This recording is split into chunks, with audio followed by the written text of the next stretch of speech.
Today we're playing Chips mode, but I wanted to try out a tower that I think got a very surprising buff and it kind of flew under people's radars because I don't see too many people talking about this, and we're gonna figure out how good and how impactful this buff is. And no, it's not the boomerang that I have here. I just have this guy because he defends these early rounds by himself. So the tower in question is going to be the Recursive Cluster. Now this thing got a very surprise, at least it was a surprising buff to me. Let me just remove this thing, by the way, just to kind of make space. And this was a very surprising buff to me because this thing now, if you guys have read the patch notes, the changelog wasn't that big in the previous update. I mean, only a handful of towers got changed, and honestly, in the entirety of the game, nothing got changed that significantly, so that I guess the meta or the towers have been significantly altered in terms of what is good and what is not. But this was a very interesting change, and let me first off read it to you guys. So first off, the Recursive Cluster, that is the 004 cluster, the tower itself, does less damage to fortified bloons. It went from 1 to 0, so no bonus damage to fortified bloons, but the overall damage got increased from 1 to 2. So what this means is that, oh, first off, let me just buy one of these guys. And let's make sure, because I want to have two of these guys. So for example, if I have one of them like this, is that going to leave enough space to place one more over here? I hope so. And as I was saying, the tower now does extra damage to normal bloons. So it just got a flat out +1 damage, and I think that that's very good, especially for the middle path, which is the underused crosspath. So people would usually do the 204, which is the preferred crosspath, but the middle one is the one that wasn't getting a lot of love from people, and you can kind of understand why. But now, because the tower does overall +1 damage, that means that the extra attack speed that we get from the faster reload and from the missile launcher means that this middle crosspath is actually a little bit better than it used to be. Okay, so I think it's time to get Striker Jones. I'm not sure where I want to get him because I do want to have both of these guys, both of my clusters inside of his range, because they're gonna get extra pierce and extra range. I know that this isn't the best spot, and our towers are gonna be clumped up right here, but I don't think that we have any choice because I do want to have these clusters inside of the range of Striker Jones because he does give them extra pierce, and that is the thing that these guys are lacking. So if you guys know how it works, the dynamic between the 204 and the 024, the top path, the bigger bombs and the heavy bombs give extra pierce and extra damage, and that extra pierce and damage gets translated into the secondary and the tertiary clusters, and the middle path just gives attack speed, and that's about it. So that's why people usually go for the 204, but now we got the +1 damage, maybe with all the extra attack speed and this +1 damage plus alchemists, it actually might be a cool choice. And let me buy the middle path. Finally, this thing adds range and attack speed. That's basically it. That's all the things that it gets, but it's kind of nice so that we can cover this entire area, although there is a little bit of vision getting blocked by this. So maybe, can I fit the I think I saw it. Yeah, there we go. So this second one, is it gonna have some better vision than the first one? That's the question. I think it is. But yeah, one of the benefits of this cluster is that it just doesn't care about just long and big lines of bloons, just clumped up bloons. I mean, it depends on the crosspath that you're getting, obviously, because once there are a lot more bloons incoming, let me just buy the cluster now. And once there are a lot more bloons incoming, of course, you know, you're gonna need a lot more pierce, but that's why you got Striker Jones, and then we're gonna probably try and kind of fix the problem with a village or something like that, like an alchemist, although, you know, there's a huge difference between the 204 and this thing, but I do want to try it out. Like, I do want to give this thing a chance. So let me get a village. It's finally time to get a village, guys, so let's not rely on the sniper for the camo. Okay, so before round 40, I got the village, but then I remembered that there are no camo bloons up until 42, so the village was kind of a mistake, but I think that that's fine because we can still do this. We can get an alchemist, and this guy's gonna have to be a 401 because there are a lot of towers in its range, and I think that this is gonna be fine. So basically this mob is gonna be on this guy, onto the 024, which does attacks a lot faster, so I feel like we're gonna be fine. I'm gonna use the Striker Jones ability now for the ceramics, and boom, there we go. That's very good. And also, we don't care about black bloons nor zebras, at least not as much. So one of the changes that also happened in this latest update is that the frags no longer change the attack type. So if you had, let me just show you guys, if you had this upgrade, the frags, this would change the attack type of the bomb itself, and it would be able to pop black bloons as zebras, but it no longer does. So you're gonna need Striker Jones. Striker Jones's value kind of went up now. Let me get this thing, and I feel like, what else are we doing? I mean, am I just kind of trying to stabilize this thing with just buying the alchemist, just getting the secondary cluster going, or what's the deal now? I think I should probably get the stronger simulant, so let me just buy a 401 alchemist first. And its first challenge, actually no, what am I talking about? These are 45 bloons, so the old one would have done extra damage to these guys, but 47 has normal ceramics, so that's when we see what the new changes are gonna do. Although to be fair, like this is just normal ceramics. So I feel like the actual problems for these towers are gonna start appearing in free play, because I don't think that if we buy 2 of these guys, they're gonna struggle particularly versus anything before free play starts. But let's just finish our setup. So let me buy the second cluster. This is gonna be this guy 2024, and these 2 guys are gonna be the main DPS, or at least we're gonna try and have them as the main DPS. I want to buy overclocks and stuff, and I really want to try and beat this entire thing with only these 2 guys, and obviously a bunch of support for them. So the 320 village is gonna be the last thing that I do for these guys, and look at their range. The range is huge. They attack very fast. They don't have damage peers, but you know what? That's kind of a part of this challenge. So let's see how this thing goes. I want to tell you guys though, what I was doing these past 2 days. I was actually trying to record a video, and I was trying to figure out a strategy for not just one, but for as many as possible boss bloons on Bloons. That's what I was doing. I was trying to beat Dread Bloon, and I tried to beat FaZe, and I was doing not the normal versions. I was trying to beat the elite ones. And it's very hard. So beating a boss on like a map like Bloons, and you know what happens? There's this thing that happens on Bloons, and I'm not sure if NinjaQ made it on purpose like this, but the spawn point for all bosses is not the start of a track. It's a little bit towards the middle of the track where all of the boss bloons spawn on Bloons. So I feel like unless you're playing Vortex, like I'm not sure how many of these other bosses. I mean, I guess FaZe is possible because they saw someone beat it somehow, although I didn't see how they beat these early rounds. And I assume the Vortex is possible, but because Vortex gets knocked back. But besides Vortex, there's so little time just to do anything. So I was able to get to tier 5 on the elite Dread Bloon, and I beat like 1 skull of it, I think, and that's about it. And I know that I can do a little bit better than that, than just beating 1 skull if I just optimize my farming and stuff like that. But getting to that point was very, very interesting. It was a very fun run in general, because you have to do like these spike storms and stuff like that. And there are some small things, like for example, if you use, you know, the first strike from the sub, and then the rocket gets launched onto the rock balloons and not onto the boss itself, because the targeting is set to strong, and then these rock balloons attract everything that's set on strong. Oh, by the way, BFV. Do I want to do anything about this thing? No, I'm just gonna let these guys attack. And so yeah, it's been a very fun few days of me just trying to beat these boss bloons on Bloons. And I feel like an elite one is definitely possible. I don't know which one. I do want to figure out a way of beating an elite boss on these shorter maps, like for example Workshop. So maybe I'm gonna attempt, I don't know, maybe I'm gonna try and do FaZe on Workshop, because I feel like the bosses are gonna come out from the short track, right, and not the long one. Oh, by the way, 63, let's see how we do. So this is going to be a Pierce test. Oh, let's see how we do. Well, we have 2 of them, so it's not exactly going to be a Pierce test, because 2 of them is going to be more than enough Pierce.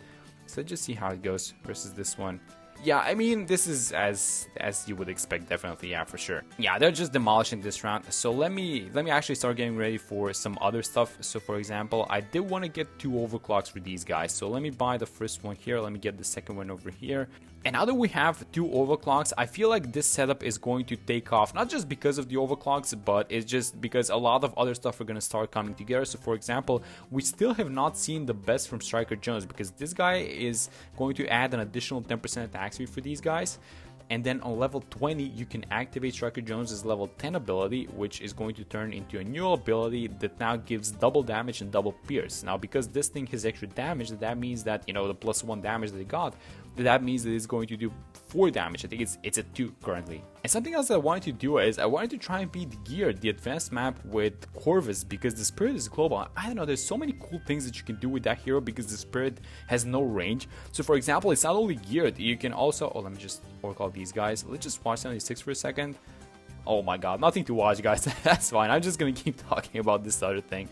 But yeah, I wanted to try Corvus on Erosion, which is a map that I actually beat on Chimps mode. I recorded a video on it, but that was as soon as the map came out, and I did it in a challenge because I still didn't have Chimps mode unlocked, and I wanted to get the video out, but I still haven't actually done it. I still don't have the medal, so maybe we can do some new strategy with it. I was actually thinking, and I saw this person on Reddit post how much of an easier time they had playing Bloons TD by just using Corvus as their hero. That was very surprising, and it was something like, I don't know, they were saying like, I'm struggling on Dark Castle Chimps, but when I discovered Corvus, like this guy soloing all these single lane tracks with very little support, and they wrote a strategy. And so they wrote something like they would go like for the bottom path beast hunter for the bird, and then they would just, I don't know, just play around Corvus, get the support stuff, and that would just clean out all of these difficult maps, because you know, people usually say that Geared should probably not be an advanced map and maybe even Erosion for that matter, but yeah, Geared definitely might be like an easier expert map. At least it's more difficult, I would say, than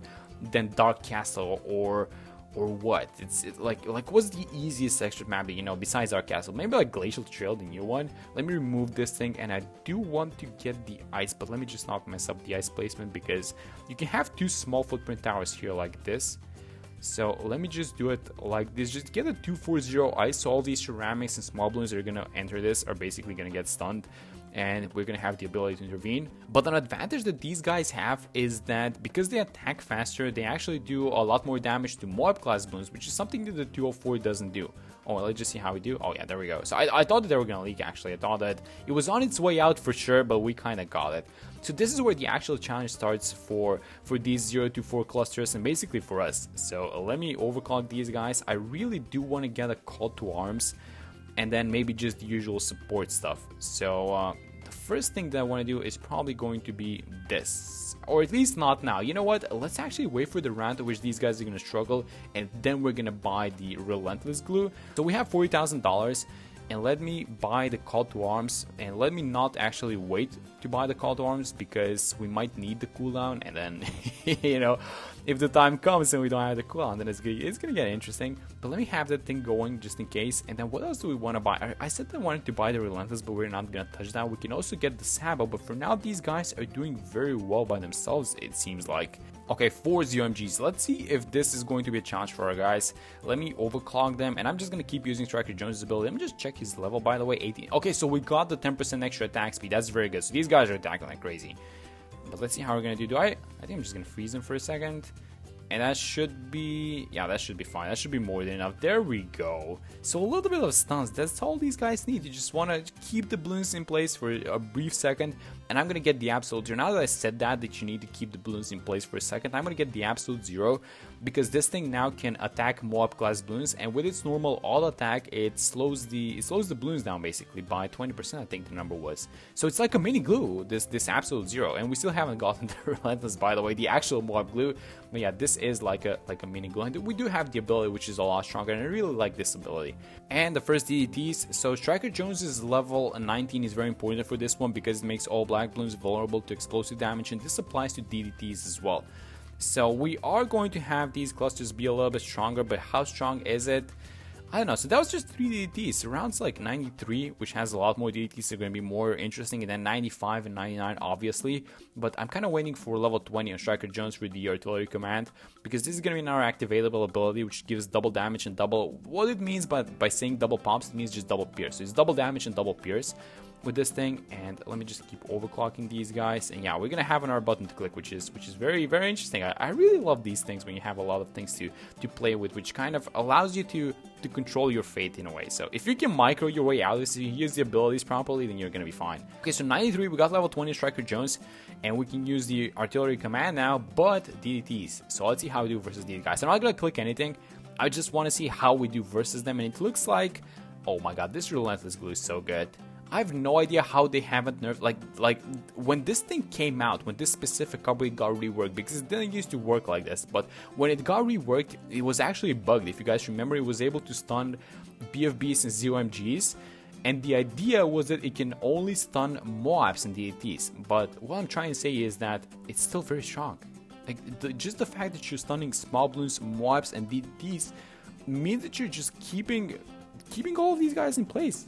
And it's a very cheap tower, so I don't know. I mean, it's a support tower, to be fair. It doesn't do any damage. The pierce is kind of whack. And just look at what's happening on this specific round as well. I'm going to use the stun ability, by the way, the Concussive Shell. And do I want to do anything else? I mean, I'm just going to keep using the level 3 ability, honestly. Let's see how we're going to do. Oh, I think it's starting to get a little bit dicey with the pierce, because these guys are not popping as I thought they would, but... actually, never mind. We're fine. We're holding them. Let me just check the pops on them. So 450,000 and 578. So this guy, even though I placed this one second, the fact that he can see more of the track obviously makes him get a lot more pops. And then everyone else is like chilling. But we have a bunch of DDTs. So let's see. Let me do. Do I want to use the call to arms? No, I think I'm gonna chill actually. So let's just chill and let's see if they can beat this round by themselves. And if they leak, then we're gonna start using stuff. Oh, okay, they actually leaked. So I think I'm just gonna use. What do we want to use? I mean, maybe we just do the call to arms. If I do the call to arms though, is it gonna be ready for 96? I think it will. So let me do the call to arms. And let's just watch these guys. I mean, you can't even see them attack because it's just explosions there. But I think that this is more than enough. Oh, the overclock ran out, so let me just reapply that thing. And there goes the DDs on 95. But 99, I want to see those guys because those guys are not going to be taking extra damage. And also, 45 balloons on 96 and 98. Those are going to be fun. So let's keep the stun ability going before these UMGs appear because the stun ability defaults to strong. And I think this is going to be the first time that I actually want to use the artillery command ability. So let's use this thing. And let's just get these guys double damage. The ability is used, by the way, but there's no visual indicator, I don't think. So you can't really... But I'm telling you guys that it's out. But it lasts for a very short amount of time. This thing is one of the shortest abilities, I think. Well, at least when it comes to buffing. I think it lasts for 10 seconds. Yeah, there we go. Look at this. 10 seconds. That's just like 3 seconds if you have fast forward on. That's just not enough time. But for those 3 seconds, I mean, everything on screen is just gonna demolish the balloons. So let me just freeze these guys. I use the absolute zero, by the way. Yeah, these guys are making a turn. Are they gonna get stopped? Overclocks ran out. Let me reapply them quickly. And yeah, there we go. Okay, so these guys might not have enough damage for the bad balloon. Actually, they're probably not going to have enough damage for the bad. So let me buy 2 spike storms. And I just want to buy them now because I want to get the cooldown going just so we don't mess it up. And yeah, let's see how we do versus these guys. So these guys are not going to be taking extra damage, but I do want to keep stunning them. Let me overclock them. And the artillery command's cooldown is very long. So I think I'm just going to do the call to arms. I'm going to keep the stun going. And then I think... I'm gonna chill on the first one, but maybe, you know what? I think that just the stun is gonna be enough. Yeah, just using the concussive shell is gonna be fine. Man, this combo Striker Jones with whatever it is, clusters, mortars. I mean, this guy just takes them to the next level, honestly. But this is gonna be probably the most difficult round, besides round 100, which they're not gonna be able to beat by themselves. But I'm gonna use everything in this round. So I'm gonna wait for these UMGs to come in the middle, and then I'm gonna use everything and then hope for the best, because we're gonna need a lot of pierce. So let's use the stun ability, let's use the artillery command together with the call to arms, and let's just watch these guys go to town. Oh my god, are they gonna pop them? Because they need pierce. Right now, the thing that these guys need is a lot of pierce because there's a lot of balloons on screen, and especially they're releasing a lot of small balloons. But I think that they dealt with the UMGs. So as long as they deal with... Yeah, they have it. Oh my god, they absolutely do have it. Okay, so now I hope that I didn't do a mistake by doing that, because I have all of my abilities on cooldown and we have 45 DDTs. So we have the absolute zero, so I'm gonna stun them first. And then I'm going to use the absolute zero, which we didn't use previously. And then by the time the absolute zero wears off, I think we should have our concussive shell up. Yeah, there we go. Let's use this thing. And there we go. There it is, round 99. Okay, let me just check the pops of these guys. 905,785, so it's about 1.7 million pops, which means that 2 of these guys are very close to doing the 2 mega pops thing. But they're not going to do it because Striker Jones has like 200,000. But let me just see if they can beat... They're not going to be able to beat it. I mean, let's be honest. But let me just check the pops on these guys. So it is... Yeah, the pops are not going that fast, I'm going to be honest. I mean, I used both the artillery command and the call to arms, but the pops are just not going that fast. Because these guys are not very good versus mob class balloons. As a tower, I guess the 024 is a little bit better than the 204 versus mob class, just because it attacks faster.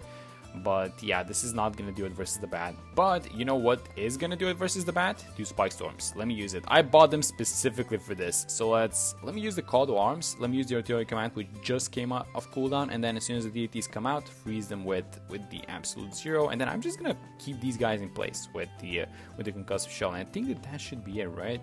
One more concussive shell.